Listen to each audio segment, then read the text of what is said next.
नमस्कार.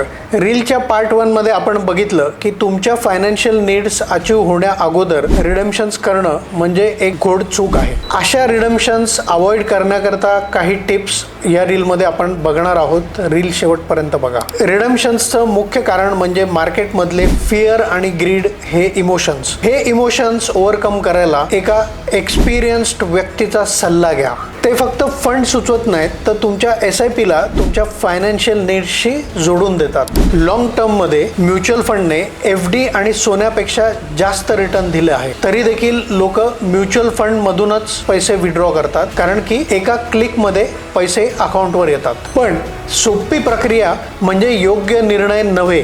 गरज असेल तर FD आणि सोनं मोडा. तुमचे म्युच्युअल फंड जपून ठेवा. इमर्जन्सी फंड्स असतील तर रिडेम्पशन्स टाळता येतात. इमर्जन्सी फंड बद्दल आपण ऑलरेडी 2 रील केलेले आहेत. बहुतेक रिडेम्पशन्स हे हेल्थ इमर्जन्सीजमुळे होतात. एक चांगला हेल्थ इन्शुरन्स तुमची हेल्थ आणि वेल्थ दोन्हीही सुरक्षित ठेवू शकतो. हे सगळं करून देखील पैसे हवे असतील तर लोन अगेन्स्ट सिक्युरिटी वापरा. लॅसवर आपण ऑलरेडी एक रील केलेली आहे. लक्षात ठेवा, रिडेम्पशन हे सोल्युशन नाही, नियोजनच खरी ताकद आहे. रिडेम्पशन्स टाळा, फ्युचर घडवा.